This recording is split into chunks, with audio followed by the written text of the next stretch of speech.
Yo, what's good? This is Sha Stimuli, Brooklyn, New York to ATL. Right now, you are listening to Day One Radio. Tune in. Yep.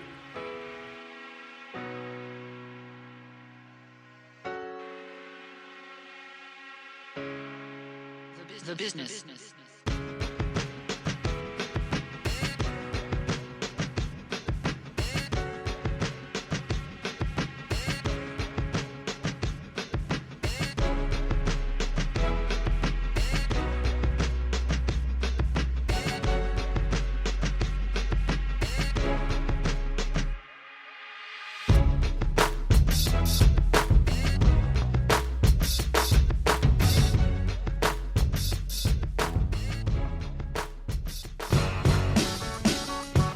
Yeah.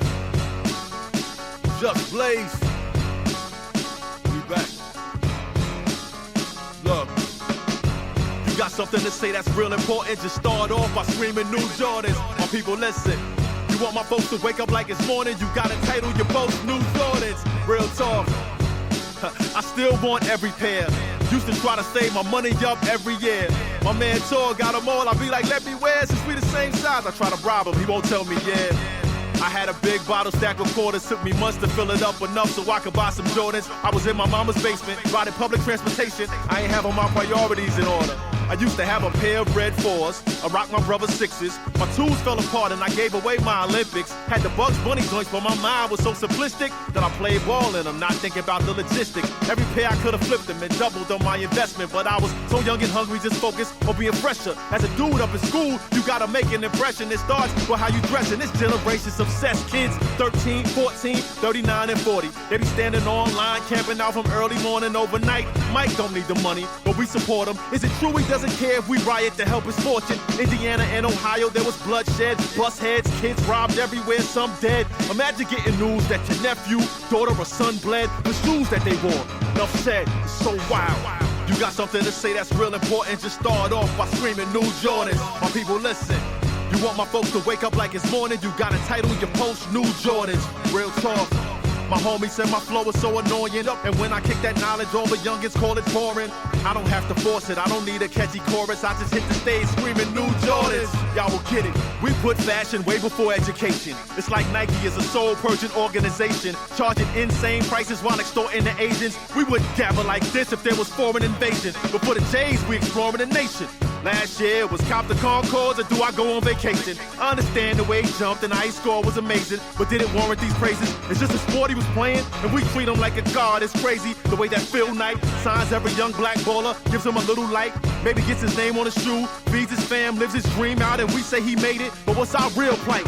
When I was young, they told me be like Mike. That means reach high heights and have a real nice life. A gambling issue, mean suits, a young white wife. Instead of giving back to people, I just leave by sight and get money. So the average kid can't afford his product. He's a culture-changing catalyst, the top of every athlete list. Iconic figure whose name became an adjective. Never been a philanthropist, but he stacked up them championships. I love MJ, a renegade like M&J. Generated billions for our races like the 10K.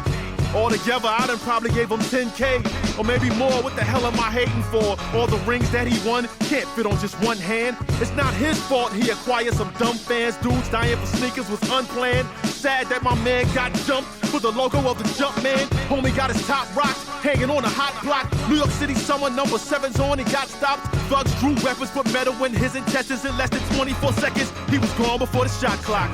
See how I put it all together like a Lego block. Insane cycle, we blame Michael, it never stops. Single moms spoil their kids cause they never met their pops. Don't know your father, but you know when the new retros drop. You got something to say that's real important, just start off by screaming New Jordans. My people, listen. You want my folks to wake up like it's morning, you gotta title your post New Jordans. Real talk. My homie said my flow is so annoying, and when I kick that knowledge, all the youngins call it boring. I don't have to force it, I don't need a catchy chorus, I just hit the stage screaming New Jordans. Y'all will get it.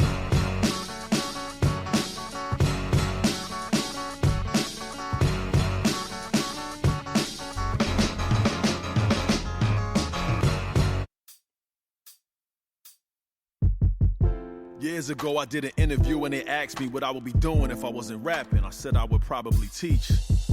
They asked what subject, I said, I'm not sure, maybe English, language arts or health, possibly speech. But I said my ego is too big to be at just one school every day, and there's so many that I want to reach. So I would want to be like a teacher on tour. 2 years later, I was hitting different schools as a substitute. Man, that's deep. It's like I had a mission I ain't even know about. When here I thought rapping was my goal. When they asked why I didn't make it big, I used to say it was my fault, but really it was my soul. I started coaching and stepped away from the microphone. No, not because I felt old, but because I needed some new inspiration to keep young dudes out of jail and young girls off the pole. This kid in high school I vibe with told me he's down to do whatever it takes to get his papes up. He laughed hard when he found out I used to rhyme. He saw my YouTube vids and asked why the hell I took a pay cut. Told me he had bars too when he rhymes about his chicks and how they crazy thoughts and straight sluts. And all he wears is J's. I said, you like the way MJ played? He said, played what? Same guys thought Dr. Dre only made headphones, and they thought Illmatic was a disease, and they know Martin Luther because he gave us a day off, and they still fight each other but fear the police. He said, if I was born back in slave times, man, if I was there during civil rights, I would have drunk from any water fountain I wanted to. And before I picked cotton, I'd have lost my life. Sounds good hypothetically, but against your own kind, you got that heater tucked. See, anytime there's a blooming race issue, there's not a lot of young people speaking up.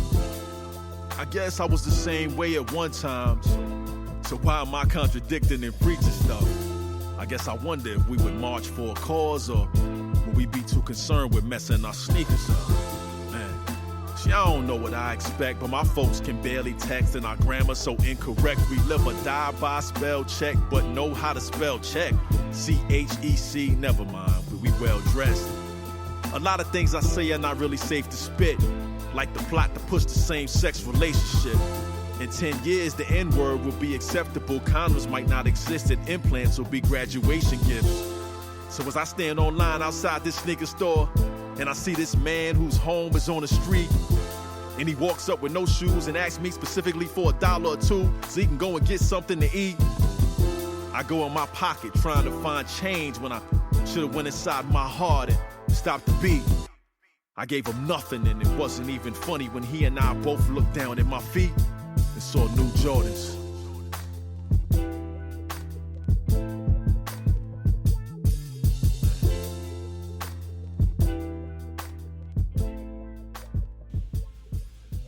Welcome back to another episode, another installment of Day One Radio, right here on ablradio.com. There's Art, Beats, and Lyrics Radio to be exact. Make sure you download the very free, very accessible smartphone app for your iPhone and Android devices. And B, tell them where they can find the entire Day One Radio catalog. You can always check out archived episodes of Day One Radio on day1radio.com, iTunes, Stitcher, Spreaker, SoundCloud, and everywhere else that your favorite podcast and broadcast. And make sure you subscribe so that every time we do drop an episode, it just pops up on your phone, man. Subscribe and rate, man. We need to get on them front pages. Make sure you support. Tell a friend to tell a friend.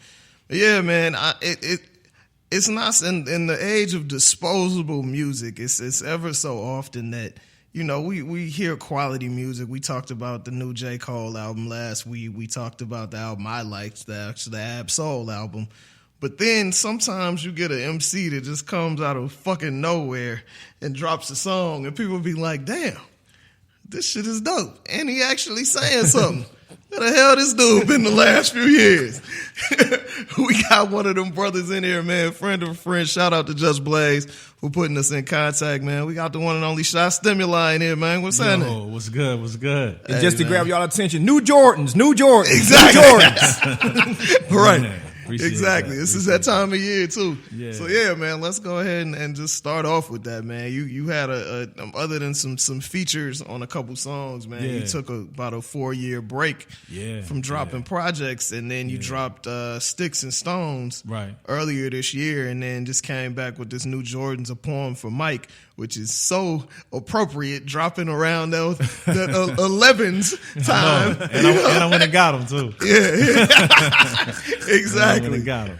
Exactly, man. So what made you take the break and brought you back to creating again? The break, man.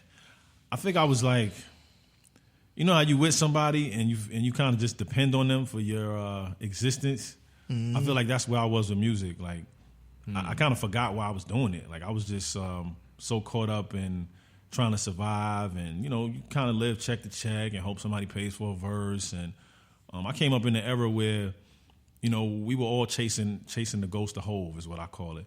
We were all trying to be this the next great MC, and being in that realm, trying to be and do what Jay did, it can hurt you because you didn't live that life. Like I know I personally didn't live that life. I didn't have the money to maintain, and music was becoming so draining to me.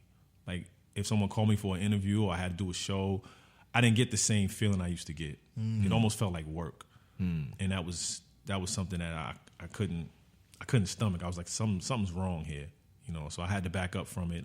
In 2012, I dropped an EP every month. I did the Rent Tape series, and I charged $5 for it, and people supported it. But towards the end, I was like, what kind of impact am I really making? So I had to take a step back and look at it and just ask myself, why am I doing this? Why am I still kind of chasing this? Why am I still caught up in the same, the same names you mentioned get mentioned with mine, which is not a bad thing, but it was like I didn't feel any growth. So I had to live. And that's encouraging to hear from an MC, man, because not to sound like the get off my lawn dude right now, but it's like you can tell that there's a lot of cats out there just making music, and they're not asking themselves that question. I don't think that's a bad question to ask yourself if you're a creative or if you're doing music. You know what I'm saying? Like, why am I doing this for? Yeah. Why am I spending hours out my day doing this? Yeah. What impact is this actually having? And like you said, like sometimes you got to live, you know what I'm saying, to actually be able to create something that people can relate to, man. Especially if your art is imitating your life. Yeah. And for me, I was substitute teaching at the time, which I talked about in the song. And I had never worked a job. Like music was the only thing I did. And I feel like that kind of hindered my relationships, so to speak. So I wanted to feel what it was like to just provide for myself and live on my own and not have to write, because everything I was doing was kind of rushed, for all those years. You rush, you put something out, you see how much publicity it gets, you promo it, people have their comments, then it disappears. Then you try to come out with another song, and it's always something else. So I felt like 2013, I might have written maybe 2 songs, and I took my time with them. Yeah, because it seems like nowadays MCs have to fight timelines. It's like, yeah, oh man, I'm at the top of 2 Dope Boys for 5 minutes. Yeah. I'm at the top of Now Right for 3 minutes. Yeah. Oh damn, they done knocked me down off to the 3rd page. Right, I gotta come up with something more. Yeah, and think about it, I've been doing this a long time, so I didn't start out in this era. So it's like it's still kind of new for me to digest what people do to kind of stay relevant. And you don't want to get caught up in that. Just instead of becoming a better person and MC and artist, you're thinking about, all right, how I'm gonna get this top post, how I'm gonna get these Facebook friends to click and people to like it, and that just takes away from everything, So how did you like quote unquote civilian life? You know what I'm saying? Man, at first, because I moved here, so in New York I was like a hood, halfway almost ghetto celeb where I get spotted on the train and stuff like that, or I can go out some places and get in free at clubs. And here it was like, it was different. It was different. I felt like Clark Kent for a little while. But it gave me so much material. Like, it sparked new Jordans, because when I'm substituting at these schools, the reason that conversation sparked was because I had on Jordans and I was a PE sub for that day. Yeah. And I got the interest of a kid who normally wouldn't have spoke to a substitute teacher, but he seen I had on some tools, so he was like, I'll give you a little, give you a little love. So I became cool. And I started going to the same school, ended up getting a job at that school, and just meeting more and more students. And then I started coaching. And I was in acting class, because I'm really trying to better myself now. Now I'm searching. I'm in acting class. I'm like, what do I want to do with my life? And I had a choice between continuing the acting class and going to the master class or coaching. And I chose coaching. So I looked back at it and I was like, why did I do that? I wanted to reach people. Like, I wanted to know names. It wasn't just, music was great for me, but it was so vast and so wide. You get a comment here and there, somebody texts you, oh, you changed my life. but it was nothing like knowing this kid, knowing that kid, being able to text them, being able to look in them in their eyes and give them lessons, and them not know that I'm an artist. You know what I'm saying? Then you double back, and they might find out, or you start making more music, and it's like it's just different. So I'm just blessed. Like I'm pretty sure you can relate to that too, because like I guess we are quasi famous a little bit. Like we have been on television talking about rap music and stuff everywhere. like that. But like, both of us, we do a lot of volunteering. And sometimes, if I'm volunteering at the Y or, just talking to some kids at another school I'm volunteering, it actually feels good sometimes just have a conversation with them, share something with them, see where they're coming from. And that be it. It ain't, hey man, the dude that was on VH1 that wrote the article that said this told me that. It's like, no, there's Maurice nothing. Told me that. It's always been irritating for me when friends, and they don't mean nothing by it, would introduce me as, this is my boy BP from yada yada yada. Like, fam, that unless it's. Now we are creating things, so it's my product as opposed to me working for somebody. So it feels a little bit better, but it's like, fam, I am who I am. Whether I have nothing, I have everything. And I had to catch myself sometimes doing that too, because like after a while, when somebody does that to you all the time, you start doing to do it. Yeah, and it struck me like, cause that's why I stopped doing it. And it happened recently, man. I was at the grocery store with my wife, and Mike White Warber from A3C was there too. Right. And like any other time, I just would have been, Mike, what's up? But for some reason, I was like, he was like, hey, what's up? And I was introducing him to my wife. I was like, yeah, this is Mike from A3C. And she was like, who? Yeah, I don't give a fuck. And it's like, I was like, oh, damn, man. Like, I know this dude's last name. I've been to this man's house and drank his beer. Right. And that's the way I'm introducing him, man. Yeah. It's crazy. So what, man, like, obviously there had to be a spark or a series of sparks that inspired you to get in and start recording again. Yeah. So what was it that made you record Sticks and Stones? Man.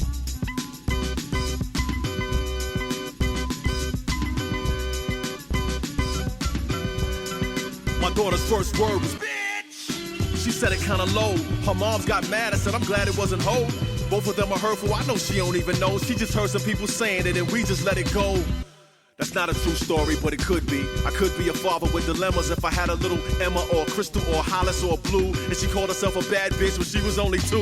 Am I a bitch nigga? My wife a nigga bitch? We was walking down the street, her backside kinda switched, and this dude's driving by with his crew inside the whip. Yelled the phrase that I said in the past. It had me sick. He said, yeah, I'm looking at you, bitch ass nigga. She got a fatty, what you gonna do, bitch ass nigga? Man, you know how many times I've seen a thick ass chick with her man walking by and thinking I could hit that quicker, I'm rude.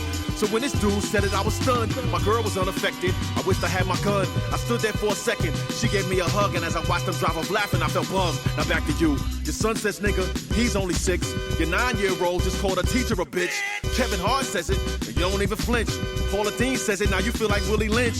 Who's Willie Lynch? This ain't a history lesson. I'm not here to try to convince you. I just think it's depressing that when a rich nigga wants you, when your nigga can't do nothing for you, these hoes ain't loyal. We sing with aggression. It's like sticks and stones break bones, what? Sticks and stones break bones, what? Sticks and stones break bones, what? See, we be dying over words, man. We supposed to fight over a bit? I think you need to watch it on a bit, partner. Yeah, and I think you better watch the fucking shit. Words are sounds that we give extra strength. The past that we live makes our present tense. Slavery made economic. Man, I got to thank AJ over at Salem Psalm Studio because he allowed me to come in and shout out to AJ, man. Yeah, for about 2 years, I would just randomly call him and like, yo, I got a song I just want to do. It would be either something I had to, a ghostwriting thing, or somebody wanted something for a soundtrack, or I was trying to write some R&B.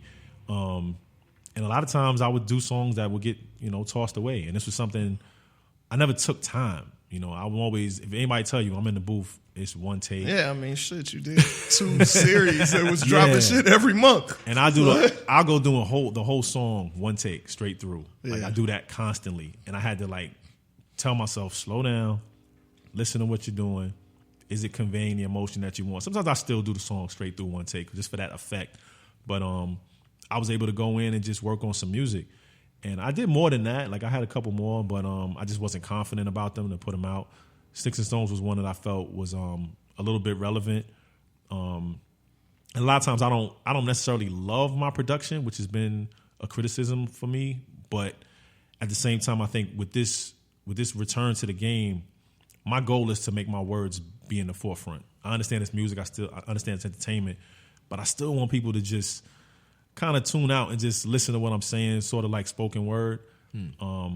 So for Sticks and Stones, I wanted that narrative out there. You know, the N-word is something that is always talked about. Some people have different views. And for me personally, I just was like, you know, I think I'm going to stop saying it. Like, that was just something I just said. I'm going to take it out of my music at least, you know, even if it slips here and there. And just see how that goes. And then I just made a song about it, you know.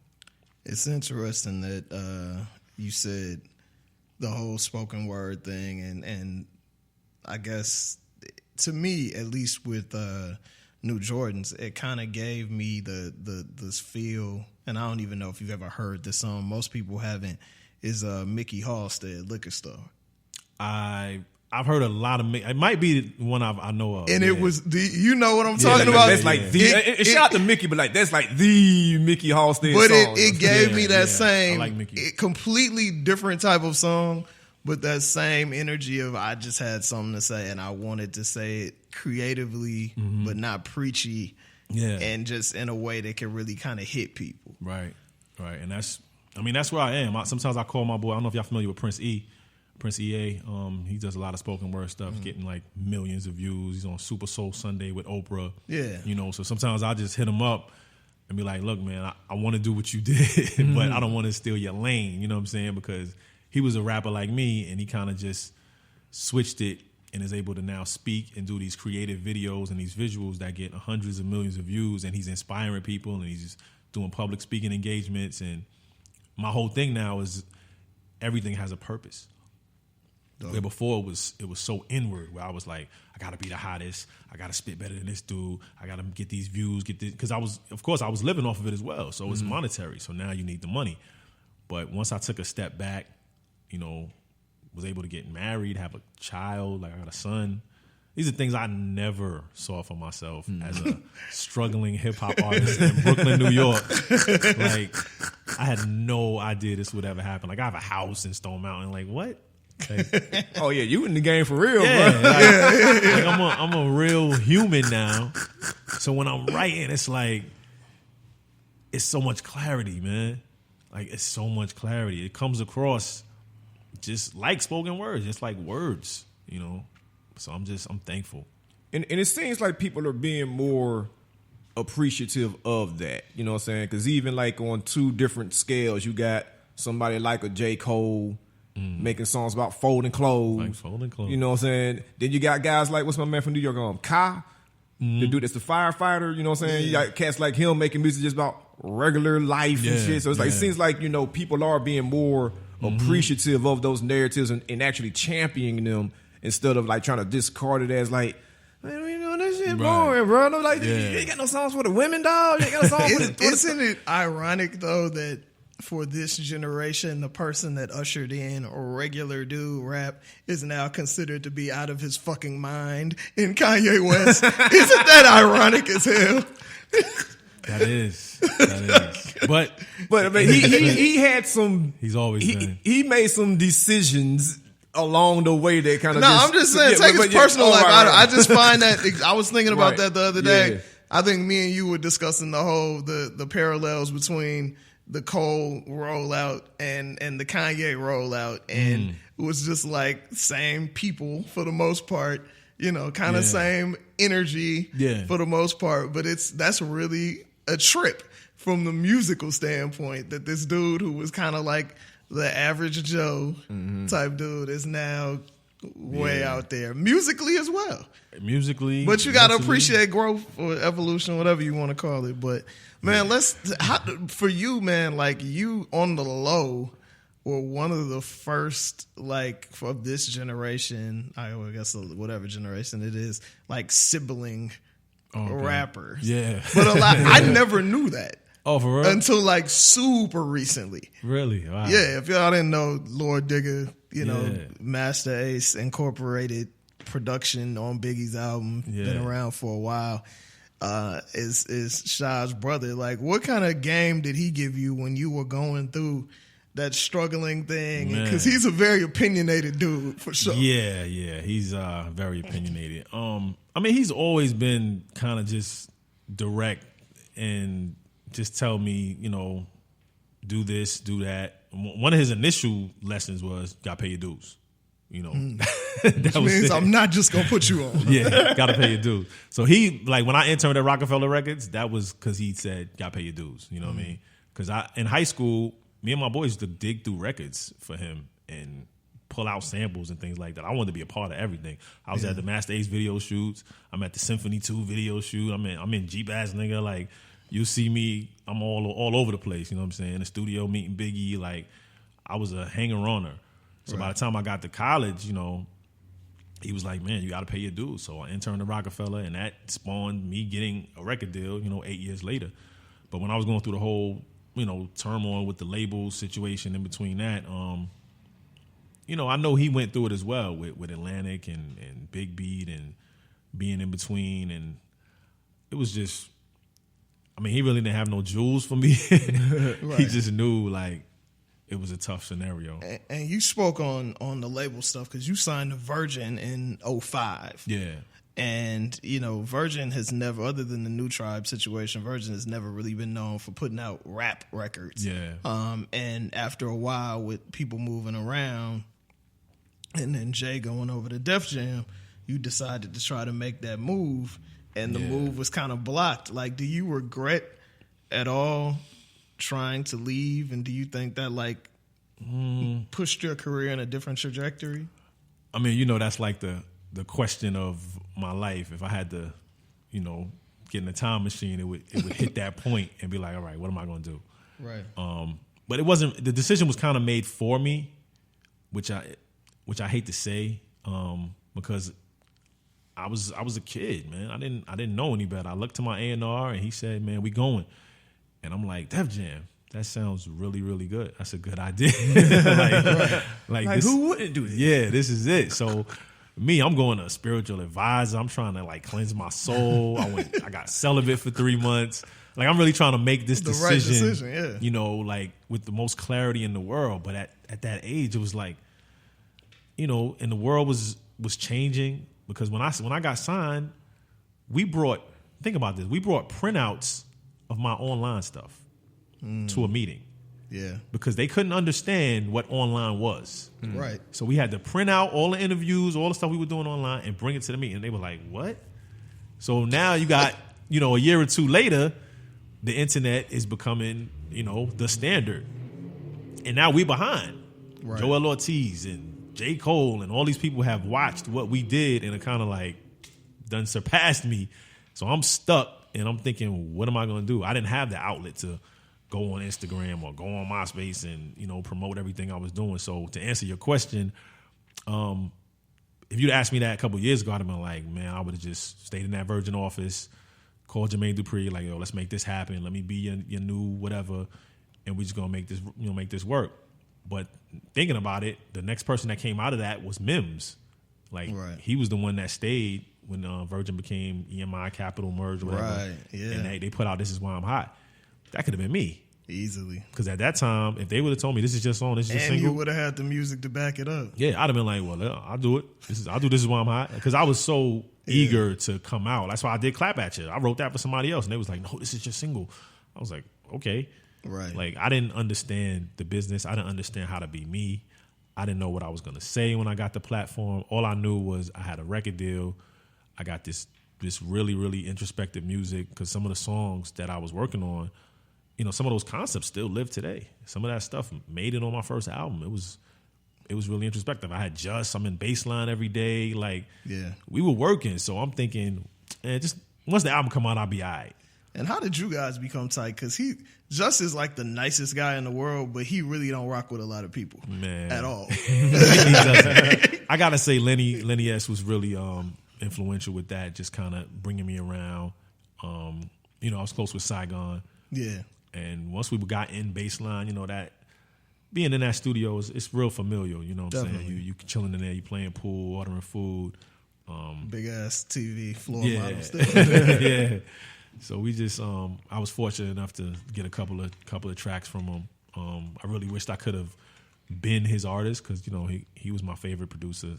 You know, I loved his sound. Definitely, man. So, you know, you went through that whole thing. Being in Atlanta, have you ran into JD since that whole thing? I haven't, man. I haven't. And you know, when the whole split was going down, and the reason why I say it wasn't my decision is because I got told years later that JD called. Well, he texted Lenny or two-way Lenny, and was like, well, actually, he texted another A&R at Virgin, Till Welch, and said, if Lenny leaves, are you able to take over this project? Lenny's with him, shows Lenny the text. Lenny's like, tell him, nah, man, we can go. And he hit him back and like, nah. And JD pretty much shelved me. So I didn't know about that until later on. So, you know, the internal politics, boy. Yeah. And every time I went back to Virgin, because after my meeting with Def Jam, Jay Brown, who worked at Def Jam, he was like, yo, I'm good with JD. I'll get you back in over there. That never happened. You know, I saw JD at a club one day. You know, I didn't cop a plea, but I was like, what's going on? He was like, let's talk. Come to my office. I was like, okay. And the funny thing is I called him the next day and he answered. Oh, wow. Yeah, he answered. He's like, I'm going to call you right back. Still waiting. That was it. Yeah, so, you know, I haven't seen him. I don't think he would remember me. But you probably would. I've dude has a learned good lot. memory. Really? He remembers. We've had him on the show. He remembers. He has an elephant type memory. Yeah. Like he remembers stuff. He was a good dude, though. I can't say he was, you know, he was vindictive or. First thing he said to Lenny was like, I heard you got a kid you putting your career on the line for. He better be dope. And he heard the first song and he didn't like it. And then he watched the we had to switch sides DVD, the first DVD CD. Yeah. He watched it. He said, I get it. He was like, I get it. So. Definitely. So, man, you went away. I find it ironic, man. Not even ironic. I think it's crazy, and I didn't know this until I was in New York at XXL and all of that and met Bonsu and B-Dot and Greg and all that. What is this Delaware State hip-hop thing, bro? Like, y'all lightweight do crazy things in the industry. That Del State connection is real. Yeah. Bonsu, that's my brother, man. That's my brother. We went to elementary school together. Oh, wow. Yeah. Bezo is one of the few friends I made during my time in New York. That's my guy. That's my guy, man. So when he interned at XXL, we went to college. So I don't want to say I helped him, but I think he knew that I could write a little bit. Yeah. So during my starving artist days, he said, "Man, why don't you write for the mag?" I was like, "I can't write for no magazine." Right. Man, he came to my house. He helped me write my first review on Little Kim and Busta. I had to do those, and he just showed me how to structure it. You know, vocabulary to use. And next thing I know, I was writing for XXL for about 5-6 years, man. Right. Like, how did that feel, man? Because, like, you know, sometimes it's like. Who was I talking to? I think it was like Glasses Malone. I remember one time we was having a conversation. Who needs to be writing about boxing for real? And he was saying like, man, I wish more rappers wrote for these magazines because he was like, no offense to you, bro, but like a lot of y'all niggas don't know what the fuck y'all be talking about. Like, how you gonna write about rap and you don't rap, bro? They don't just like. Granted, you got your Bryant Gumbels that can go on TV talk about sports, but it's like, bro, you pay attention to the dude that was actually playing, bro. How are we like he was like going off? You know, that's a good point though. That's a good because a lot of sportscasters play sports. So right. They have insight. I never thought about that. He needs to be doing something along those because G knows boxing extremely well, but G is also the dude who told me in like 2007 or 2008 that Kendrick Lamar was a genius and he was going to be a huge star. Wow. Like he knows it. And any dude from LA, like this new dude Boogie I was telling you about. I hit him and was like, yo, what's up with this cat? Because Glasses is going to know whether this dude is lying in his records or not. Right. And he going to know if he dope or not. Because he's reputable on both sides of the game. Yeah. So, I agree with that, though. But that was, and the crazy thing is I believe, because I was there for at least 2 of the years that Bonsu was there. As y'all see, we right downtown Atlanta, so you liable to hear some of everything in the background. Yeah.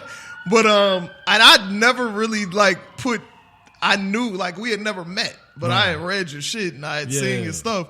But that's crazy, though. He helped me out because, you know, I didn't want to work So that was like that freelance money was good, and I got Definitely. I got to meet people. I will say I was one of the first people that tried to jump on Kanye. Pause, because I was in Baseline, and Kanye did who was I interviewing? I was interviewing Guru. I interviewed Young Guru for the Plus One section, and Kanye was in there doing something for MTV, and I heard Jesus Walks, I heard Mama, a couple of other songs, and I went to Bonsu. I was like, yo, I gotta interview Kanye for something. And he was like, he brushed it off. Man, like 2 months later, he was like, yeah, I'm doing the Kanye interview, man. That's how it goes, man. Like, come on, man. That's how it goes. Come on. That's how it goes. Almost had him on my second mixtape, too. Word? Yeah, Kanye was a fan, man. He heard me on DJ Boom tape.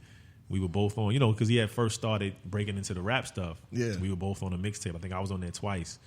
He was looking for me, like, who is this guy with this weird flow? Yeah. Did that experience make you look at rap criticism and rap writing, differently? Because like I remember one of my favorite magazines was Blaze, where they would have the reviews and they would like the following month they would let the artist write a review about the review. Wow. So sometimes somebody could be like, man, this Fat Joe CD whack, bruh. Yeah. And Fat Joe could write an article the next month like, Right. let me tell you why you wrong, B. You know what I'm saying? So with your experience, did it make you look at, rap writing, rap criticism, like any differently? How that exposed you? Yeah, it totally made me look at it differently because back then we were able to kind of sit with an album. And then it turned into listening sessions where you see writers trying to get their words together quickly and, the way you would describe a song and try to make it come to life and jump off the page was something that, we try to do. But I still don't feel like I gave those albums enough credit because this is someone's creative work. Yeah. And they're putting their heart and soul into it and they have a vision for every song and the way they want it to flow. And here I am just breaking it down by your percussion and your, your strings and your... It's a hell of a responsibility because the rap reviews or music reviews I had done, I honestly looked at it. It was like if my friends were asking me, should I buy this album or not? True. Because that was power back then. Yeah. Like now you can just stream an album. Yeah. But then it was like, dude, if I'm a teenager, I got $20. Right. Yeah. I got to choose between and you're physically artist going A and to artist get it. B. And so it's money and time. Yeah, I mean that's real talk. So there used to be a make or break decision. Like if something got like an L and XXL, you're like, I don't know. Right. Yeah. Unless you just knew it was like, oh, I bought the person last CD, so sometimes it was wrong, but a lot of times it was right. Which is why I was so heartbroken when I got an L. I was like, this is karma. Right. So 2009, your debut finally comes out, My Soul to Keep. It didn't roll out the way that you probably expected to when you first signed your deal in like 05. No. But, by that time, man, like what was by the time it came out in 09, like what was kind of your feeling behind it?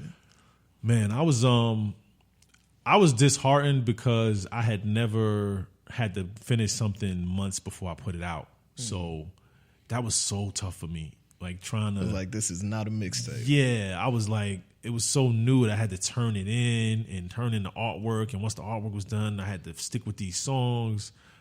And, my mind just kept spinning, just wanting to switch stuff and change stuff. And by the time it came out, I listened and I was like, man, the BPMs are like 88. Like everything is kind of solemn.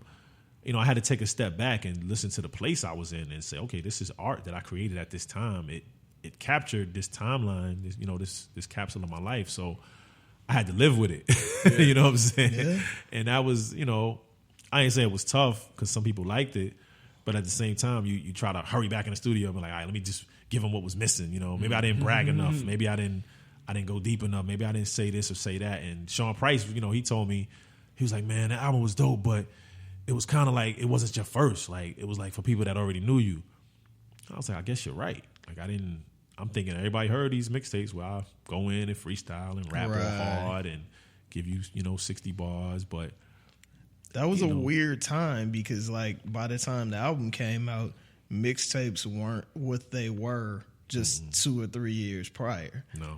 It was like people were clamoring. Like, I remember you probably remember from where is O from? Bushwick. Yeah. That was up there. And he used to go down to Canal, get the DVDs, get the mixtapes like the day that they dropped.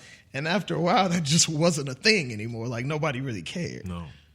And I guess that was kind of like with the internet more and more, and then iTunes more and more. So, yeah, that's true. Like, you were probably rapping to a whole new audience. Yeah, whole new audience. And I was coming out here because I was in a long-distance relationship, so I was traveling back and forth out here trying to figure out, you know, my next move in life. And, you know, money wasn't really flowing. I just was in a weird place. You know, I had the album release in New York, and I wasn't happy. You know what I mean? Like, I wasn't really happy. So yeah, I'm glad I ended up moving because I had to get out of there. But I was in a strange place, especially with that label, Chamber Music. We kind of fell out, and I don't fall out with anybody. Right. You know, and that was really, really, really disheartening for me. Got you. What you mentioned earlier, you just dropped it in there like it was just some regular shit, man. Talk about meeting Biggie, man. Especially you were a teenager. It wasn't like a big, you know, meeting because I'm 14, 15, and he was a big dude that picked some beats off my brother's tape. You know what I'm saying? Like, he picked the good ones that I used to hear in the crib and be like, oh, that was crazy. And I just remember hearing techniques dripping on my butt cheeks, sleep on my stomach, so I don't fuck on my sheets. And I was like, how do you think of that? Right. At that age, I was going crazy. I just, you know, they were ordering Chinese food, and I was just a fly on the wall, man, just watching everything, just absorbing.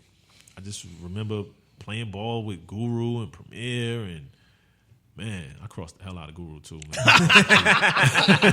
God rest the dead. Yeah. I was a little dude. I crossed him heavy, man. But yeah, Biggie was, you know, he was humble, man. I don't think he knew what he was about to be. You know what I mean? Yeah. But a year later, it was like explosion. Right. Do you regret choosing music over basketball? Some days I think about that, but I know for a fact, like, that reflection that I always do, I look at my choice and I say, okay, why did I make that?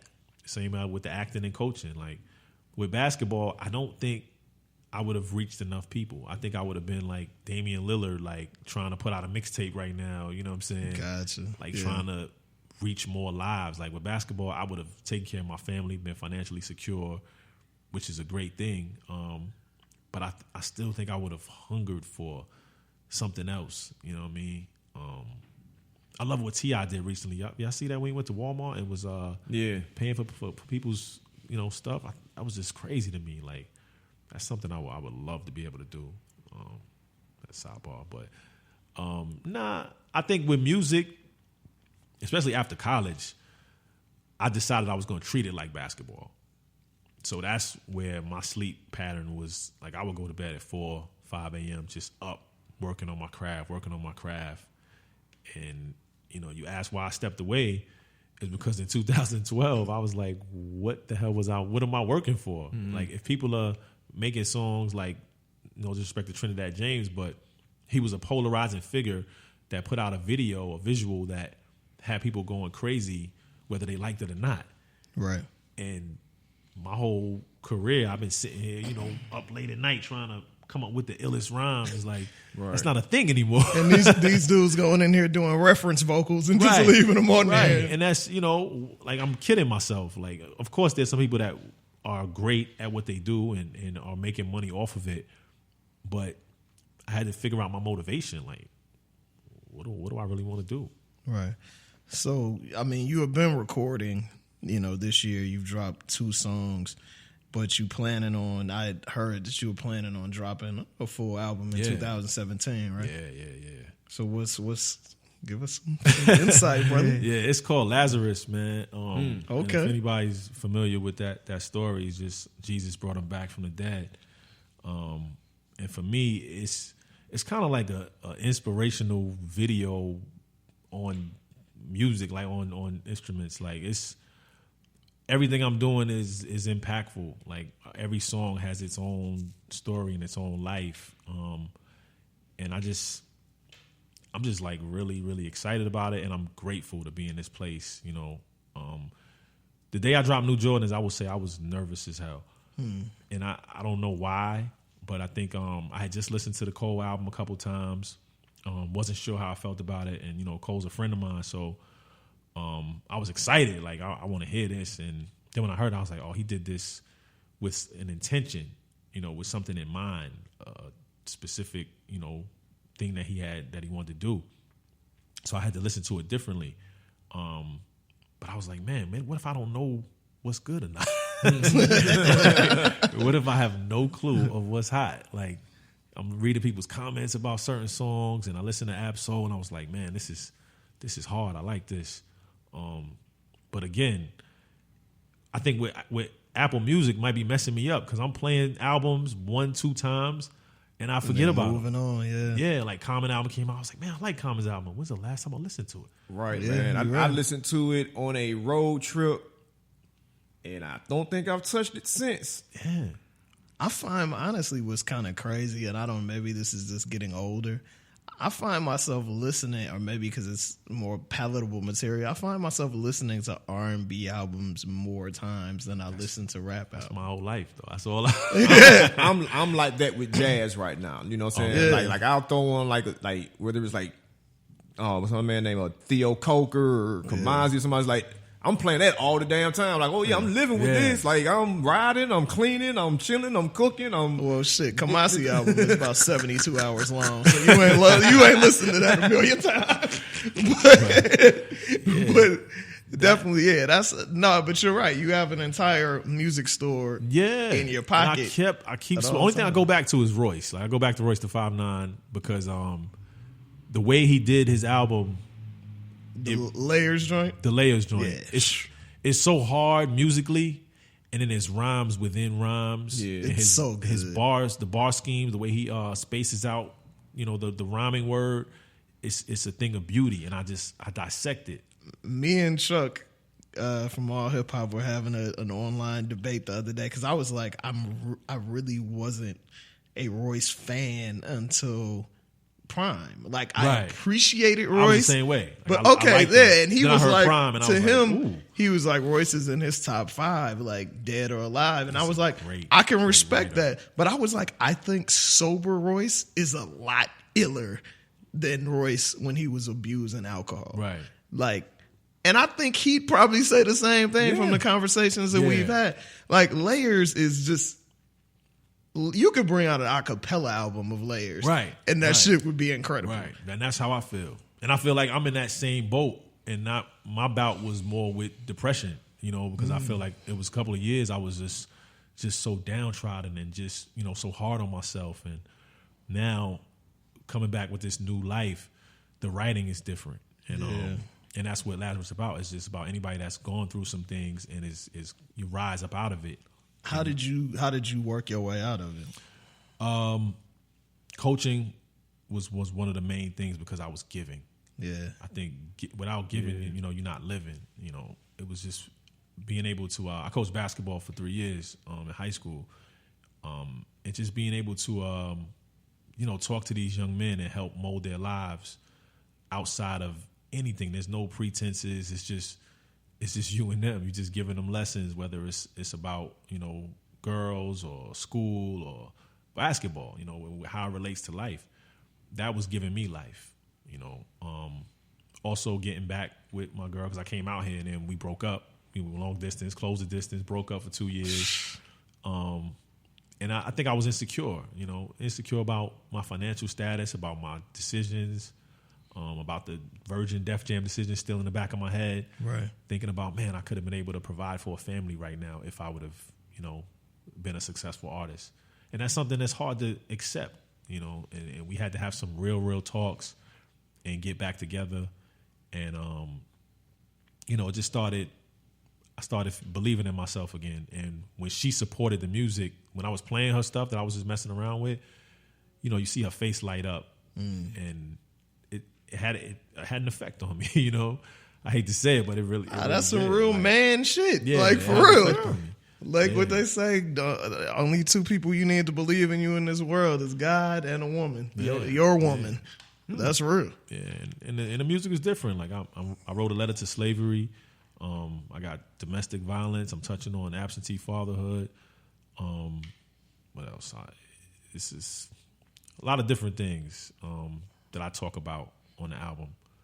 So I just want it to be one of those things where people can maybe play it in the gym when you're working out, or throw it on in the morning to make you feel better. It's gospel influenced, soul, a little bit of trap, I guess, because of some of the percussion. But it's just I want to just have that feel. I'm excited about going in and mixing it. I haven't really started yet mixing, but still trying to get the instrumentation together. But this is the most time I've taken with words. Right. Going back and rewriting. And to go back to that day with New Jordans, I was sitting in my car like, man, it's about to drop. I sent it to my boy that I coach with, and he texted me back, solid. I was like, that's horrible. He said the joint is solid. And I texted my partner at 10 Minutes Late Records, the indie I'm working with. And I was like, yo, my boy just said it's solid. I said, I don't think we should put this out. I was like, solid is horrible. Then he hit me back later on that day. He's like, man, I can't stop listening to this joint. I said, why you ain't say that earlier, man? Right. I was going crazy. But yeah, the response it's probably the biggest response I've gotten, really, ever. Really? I think so. I think a couple of records I put out, maybe Follow the Leader I put out in 2009. Yeah, K-Slay hit me up and I was able to do a couple radio shows. I think that one was big because of the time. I was kind of slightly jabbing Jay-Z and people like that. But this is no rap discussion. I'm not hating on mumble rap. I'm not hating on any rappers. Like, I'm not even talking about the state of hip hop, which was a big theme for me in my career. I'm always, bro. After a while, man, it's like because every once in a while you might get caught up in a conversation on Facebook sometimes, or maybe like a conversation like in the privacy of your own home with no more than two people. Correct. But outside of that, man, that discussion becomes a headache, bro. It does. You know what I'm saying? It's like, God damn. But I honestly feel like we had Daddy O from Stet on. Okay. And he was, we were talking about how like so many people have these discussions, but they're not coming from a place of knowledge. Like, you shouldn't be speaking on stuff that you have not listened to. True. Or at least Very looked true. at. Like, I guess the topic of discussion for the last week has been the whole MTV's hottest MCs in the game for 2016, which, your Del State guy, B-Dot, was on the, that's the homie, love Brian, was on the panel along with, I think, Sycamore and a few other people. And, I think anybody listening has heard, but their top 10 was in this order. Number 1, Kanye. Number 2, Drake. 3, Chance. 4, Travis Scott. 5, Young Thug. 6, Future. 7, YG. 8, Kendrick. 9, Lil Uzi Vert. And 10, 21 Savage. And everybody had like pretty much the analyzing look you just had on your face. Yeah. But it's like, that's kind of where we are now. Right. But at the same time, how the hell is Gucci Mane, Ray Shrimmer not on this list? Migos either. Migos not on this list. Listen, I love being in a place where I can say I don't care. Right. I love that. I love walking around A3C and some people I don't know. Some people don't know me. It feels great. I'm like that list is, it could be wrong, could be right. I don't know. I have no idea. I'm kind of like that with like reality TV, and I have to like sometimes to check myself on that because sometimes you can sound kind of snobbish. Yeah, you know what I'm saying? Like, somebody like, hey man, you watch Love and Hip Hop? Like, nigga, I don't watch that shit. No, when Glasses was up here like a year ago, he said, "But if you're a dude who watches Love and Hip Hop, there's really no hope for you. So there's nothing we can do." I was like, "That's a little harsh." People find it entertaining. I had to check myself though because I was like, man, I know some people I really rock with that are entertained by those things. Right. But, I get my dose of ignorance here and there, and it keeps you current. But That's what I was worried about with the Jordan song. I was like, I hope I don't come from a place of hierarchy where people think I'm looking down. But I don't feel like it didn't come across as a hating song. Right. Which is why I posted the Space Jams the day I dropped it. Yeah. So I let people know that, Yeah, it doesn't feel like a hating song. It just feels like this is what it is. Right. Like at the end of the day, like this is going to get your attention. Yeah. At the end of the day. And shit, if somebody at Jordan Brand is paying attention, they need to be trying to license the song. That would be great. That could be a commercial, man. It's it could somebody be a walking commercial. into a gym or a place where they don't know anybody. And it's like, Yeah. I'm going to talk to him, cuz. Exactly. Look what on his feet, bro. Yeah. I thought about I should have changed that Nike line where I called them a soul purging organization. I was like, damn. But hey, man, shit. I mean, it is what it is. Hey, man, they can bleep stuff out, man. They don't be caring. Yeah. Nah, I mean, trust me, there are people that work there that probably agree with you. No, I know people that work there, and they have so much money. When you could tell Kanye, we don't care that your shoes are running for $3,000. Like, get out of here. Like, they don't care. They have so much money and power. And the irony is, me and one of the homies was talking about this the other day. And he's not a sneakerhead at all. And I was like, you have to realize that they make more money off of the $60 shoe that is sold in Kohl's, and they do millions upon millions of units a year than they do off of any of this stuff. They don't care if a Jordan comes out and it fails or if whatever, because this Air whatever. That shoe that's $63 with tax. Yeah, the shoe that's in Marshalls, the shoe that's in Ross. That's what's selling. Air Uncle Terry. Exactly. Air, what are those? Like that. Air, what are those? Yeah. All day. Yeah. What do you this is a little bit more up the alley. Maurice wrote this editorial earlier about why LL should have been in the Rock and Roll Hall of Fame before Pac. And that was for Hip Hop Wire. For those who didn't read it, please break it down since everyone cares about LL all of a sudden. No, I was basically saying, like this was on my mind, like basically, with you, know that. Like, from the moment that I heard that Pac got nominated, right? You know what I'm saying? At first you're like, oh wow, that's dope, man. But then you're like, all right, so I see who y'all already got in there. It's nothing but rap groups first. So this is gonna be the first solo act that goes into this hall.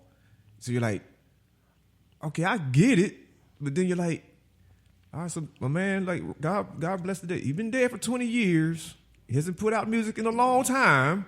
True. Then you look at the criteria. It's like, it has to be 25 years after their first album. It's like, bro, LL been making music since 1985, bro. And he was making music before a lot of people that are in the hall already before him. So I was like, and then it's like that same day that I was thinking this stuff, I saw Chuck D damn near say the same thing on Twitter. Right. And I was like, all right, man, I'm not the only crazy one here. Right. So, when the news dropped the day that he actually got in, I mean, that was like, all right, let me say something about this, man. It seemed like a lot of folks kind of agreed, you know what I'm saying? So I was basically like, look, man, like the first one I brought up was like, if Def Jam Records is supposed to be the greatest rap label of all time, it wouldn't be anything without him. Right. Because he was like the first rap superstar, you know what I'm saying, period, if not on that label. And then I was like, then even if you look upon like cultural impact, you know what I'm saying? Because I'm pretty sure they took that into account with Pac. Like, oh, wow, he's done movies, he's done this. It's like, shit, first time we saw LL was in a movie, bruh. You know what I'm saying? He was in Crush movie. I mean, I don't think anyone can argue that LL shouldn't be Can't argue. in the Hall of Fame. I just think it's a tad bit divisive to be like, we're only bringing this up now. I ain't heard nobody talk about LL being in the Hall of Fame since maybe 3 years ago for the first time. And after that, I didn't hear anything about it. They didn't bring it up when NWA went in. I just think it's kind of like, it's a little bit divided. Like, you cannot, my thing is this, people act like Pac came out in 2003. Like, LL came out in 85, Pac came out in 90. There isn't a huge time difference between those dates. And LL had his biggest records around 94, 95. But the impact, though. Pac's impact is insane.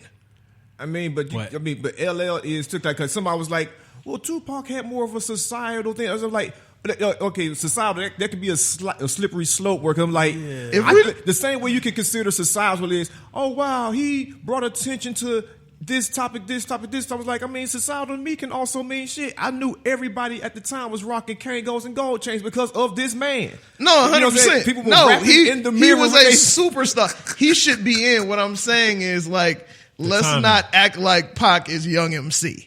Like, no, the dude. I don't think he's saying that. Pac had, I think, 2 or 3 more gold or platinum singles than LL has had. I think Pac had 13. LL's had 10, I believe. Pac has sold way more records.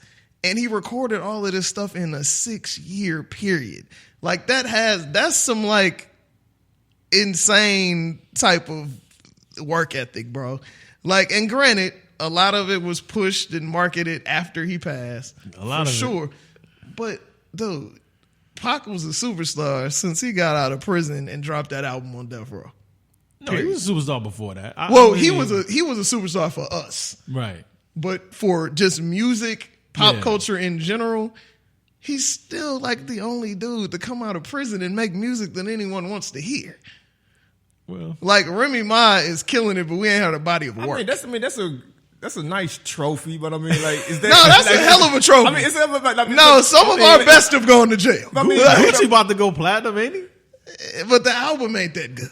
And it's been 3 hours. I mean, that's a great trophy for that individual. That's not necessarily something where it's like, all right, man, who was the greatest at this? Who was the best? It's difficulty. Bro. He ain't got an album out of prison. But it shows difficulty. It shows that you can be out of the public eye for a certain amount of time, have the #1 record while you're out of the public eye, where you're not even in the videos or out to promote anything, and you come out.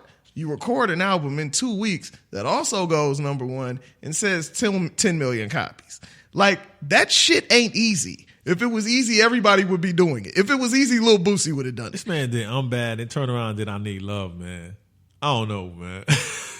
I mean, and granted, and you could say that the versatility, Pac would not have the versatility he had if LL hadn't had the versatility. Right. You know, but what gets me about LL, and I listened to Mr. Smith on the way here for some strange reason. That's crazy. Yo, that's crazy. Like, I just wanted to hear I Shot You. I was like, I just want to hear I Shot You right now. Yeah. But his longevity is out of this world, man. It truly is. Like, when you can do, first of all, when he did that whole I Shot You thing, he was supposed to be done. Yeah. Like, the people in his era were washed up. Yeah. Like, Kane was trying to hold on. Even KRS hit us at a point where people was like, all right, that's enough. We've heard enough, right? Yeah. LL was still relevant. Like, still. No, I mean, 2004, the Something Like a Phenomenon record was jamming. No, that was no, not Headsprung. Headsprung. Jamming. Yeah, it was hard. Illbomb. LL jamming. Survived all the eras. Illbomb was hard. Like, he has survived all the eras. Well, I mean, he ain't came out with a relevant record in over a decade, so let's not say all the records. No, I'm just saying. I mean, he doesn't eras. Now no, if LL dropped a hit tomorrow, I'd be like, God damn it, y'all.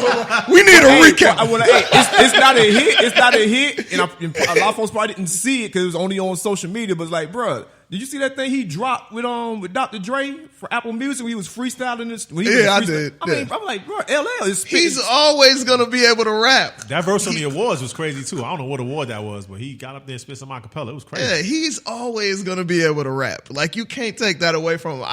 Hell yeah, he should be in. But then again, shit. There were 1 million. He should have been in before the Beastie Boys. Like, the Beastie Boys did 2 rap albums. That's the truth. You know what I'm saying? Like, that is the truth. You know what I'm saying? Like, if that's the case, he should. I guess with NWA, you got to count the tree. Like, it ain't just NWA. You got to count Dre and everything he's done. Cube, everything he's done. But yeah, it's you know, I just feel like, yeah, and he should get in soon. But we don't know who these are the same voters who didn't put Sheik in. Like, Nile Rodgers has been relevant as a producer for 40-something years. Right. Same people that put Janet Jackson in. Janet Jackson is fucking Beyonce. Like, before Beyonce. You know what I mean? Like, it's one of them things. Shit, Journey just got in. Is there a hip-hop Hall of Fame? Is that what? They said there's supposed to be one in Harlem that they're starting up or something. We need one. Yeah, they've been taking donations for a while. Like, you know, no, straight up. No, I'm dead serious. What you trying to say? The GoFundMe is popping. They've been trying to launch it like for the longest. You know what I'm saying? That's always the answer to me when we have these discussions and debates. Like, let's just get our own thing, man. No, we need one, 100%, and we need to appreciate it. That's true. 100%. Like I forgot. Awards. Ooh, I get so tired that we want to do backflips and tap dance whenever the establishment wants to give us awards. But let me call somebody and be like, hey, man, so-and-so said they want to nominate you for a Soul Train award. You'll be like, nigga, I ain't watched Soul Train since 92. Yeah, but you put that Grammy on your resume, right? Exactly. We need to be able to appreciate what we got as well, man, and enjoy that Image Award just as much as you enjoy that Grammy. You're right. For sure, most definitely. But, man, we appreciate you coming through. When can we kind of expect Lazarus to maybe drop? Man, I'm hoping March because I don't want to wait too long. I didn't expect this song to, catch on. Right. Like, so I'm hoping I shot 2 videos already. Okay. So I'm hoping to drop those soon. Now I'm even more nervous because New Jordans didn't make the album initially. Now you got to put it on. Now I got to put it on there. Now I got to call Just and be like, hey, can I get the Just Blaze official? Yeah. Well, Please. if he linked us together, I'm pretty sure he'd give it to you. Yeah, you never know. I think you riding around in Lambos and shit. You ain't too much worried about an independent album. I know, right?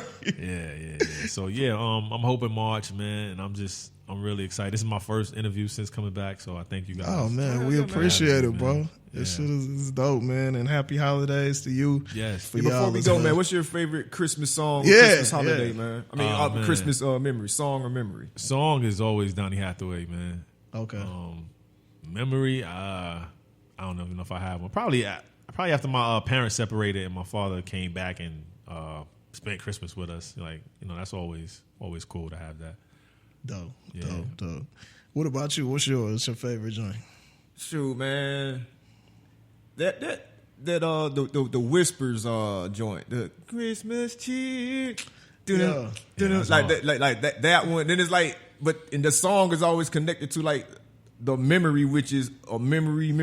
Cause like every time I think of Christmas, I just think about my pop sitting on the couch watching whatever game is on TV with that song playing. You know what I'm saying? Like that's the only image I don't remember any toys. You know what I'm saying? I remember some family members popping in, but I just have this image of living room, TV, couch, and we chilling, watching the game. That's what it's all about, man. I went to go see the Whispers in Oakland like the day after Thanksgiving or maybe 2 days after Thanksgiving. When I tell you that I was the youngest person in there about 30 years. And they were looking at me like, what is your young ass? They were looking at me how dudes look at the police on the block. Wow. Like, what the hell are you doing in here? That's funny. It was hilarious. But mine is probably either Let It Snow from Boyz II Men or Santa Claus Goes Straight to the Ghetto from James Brown. Those are my favorite joints. But you know what, though, man? Don't laugh at me for this. Like, I'm not a big Brian McKnight fan at all. But for some reason, last night, my wife put on that Brian McKnight Christmas CD, which I never knew existed. It's jamming. It was all right, man. I was like, yo, like, it had like Take 6 on there. And then I'm like, I think one of the dudes in Take 6 is his brother. Oh, for real? Yeah, I think so. Like, I'm pretty sure that's the case. Right. Brian McKnight is all right, man.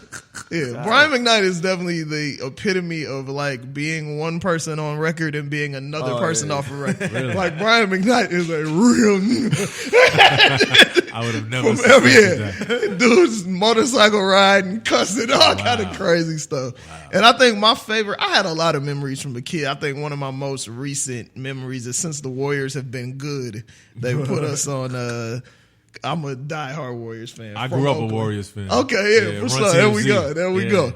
So my cousin bought us tickets to the Christmas game. Wow. Like 3-4 years ago. Wow. And I'm always the one like hooking people up with tickets and stuff. He was like, nah, bro, I'm buying tickets to the game. We going to the Christmas night game. Yeah. So that was one of the most recent. Run really TMC, dope. man. That was my first team I just loved, man. I met Chris Mullen. St. John's. Oh, yeah. So, most definitely. Man. So, we appreciate y'all listening, man. We definitely thank you for rocking with us this year, man. It's been a great year. We brought y'all a lot of great interviews. Y'all support us with the Hip Hop Trivia ATL every Wednesday, and we will see you next week with another dope show. Please enjoy your Christmas, enjoy your family, and always remember those that are out there lonely and don't have anybody. Invite them to dinner, man. Get them a gift, get them a card, get them something, man. You never know how you'll make their day.